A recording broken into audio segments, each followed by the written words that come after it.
radio. Shout it.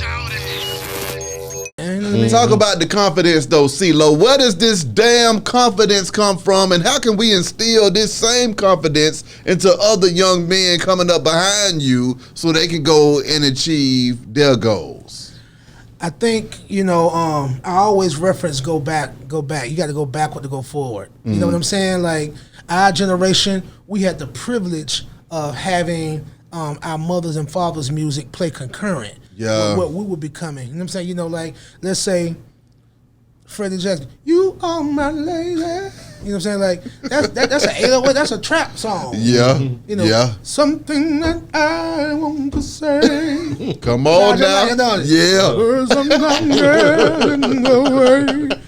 So what they say, imitation is the best form of flattery. I mean, like, I listen to, I can imitate it. Yeah. I mean, like, I can be it. Right. I can embody it. So I'm a fan. I'm a bigger fan than I am. Like, these niggas ain't fans or nothing. You know what I mean? And humble yourself, man, and recognize, man, this nigga greater than you. Exactly. Right. You feel me? So that's the thing. Go back. So basically, we had that. We had Keith Sweat. Yeah. You know what I'm saying? You feel me? Like, which was boom, boom, boom.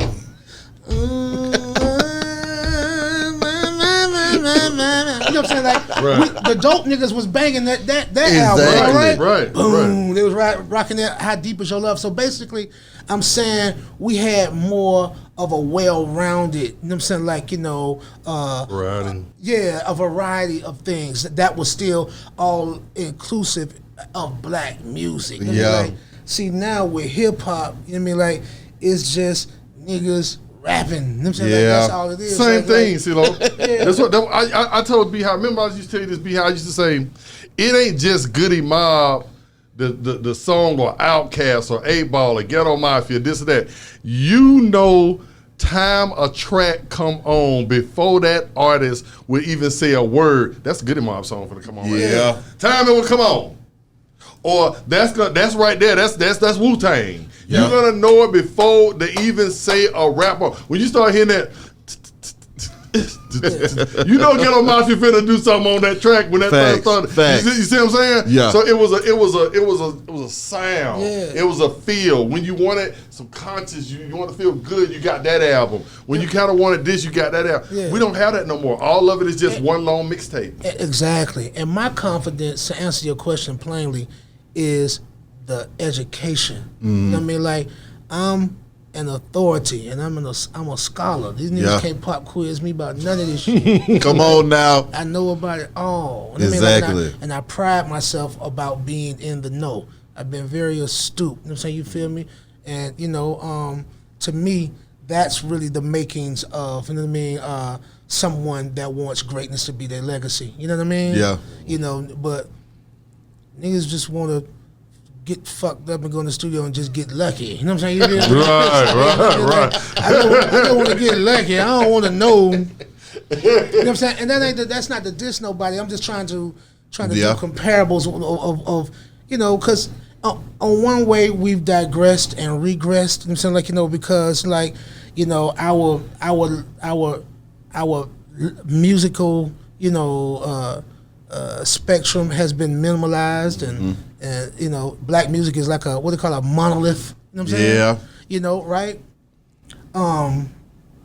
But then on the flip side of that, the young boys and these young artists are making more money, you know what I'm saying, like, and owning more of their content and of our culture, you know what I'm saying, than we've ever had generations prior. So that's another good thing, but it's kind of that's off the backs of us though. That's because we broke the doors down for that. Yeah. We were the example of what not to do. Right. You understand what I'm saying? So at its most viable and most accessible, we are still operating at our lowest vibration. As a singer, niggas pouring syrup on top of slow motion. Ooh. As a singer though, Ceelo, you came in rapping, but you knew that you was a singing motherfucker the whole time. What was it like when you finally unleashed that beast? Yeah, I was just watching an interview with Slick Rick, and I was amused to know that he wrote songs how I did, like the way we learned in school, in English class, heading, body, closing, you feel me? Yeah. So, you know, then you look at it like high diving, like, you know, you do the somersault, but it's got to be that clean. Yeah. So I know that things have to come in a structure, and like you got to end like that. You know what I'm saying? Feel me? But singing, like when I started, I knew about songs, so I knew about song structure. So I would have the hook reference. I mean, like that's how I end up singing most of the stuff. You know what I mean? So to me, I didn't consider myself to be as much of a vocalist. More or less, it was like for place marking. You know what I'm saying? Like this is a concept to anchor everybody down to the storyline. Okay, everybody stick to the script. I mean, you feel me? But that was really difficult for us to do as Good Enough because niggas would come in from everywhere with just like Cujo so dope. I got a dope story about him. I remember one time he come in, you know what I'm saying, like with a deuce a Colt 45, you know, finish it, you know what I'm saying, like toss the bottle and write a rhyme on the paper bag. You know what I'm saying? You feel me? Just go in front of the booth and be like blah blah blah blah blah. You know what I'm saying? You feel me? So I seen him write a rhyme on the roll of toilet tissue. You know what I'm saying? Like all kind of cool shit. I wish we had known to record that kind of stuff. Right. It sound like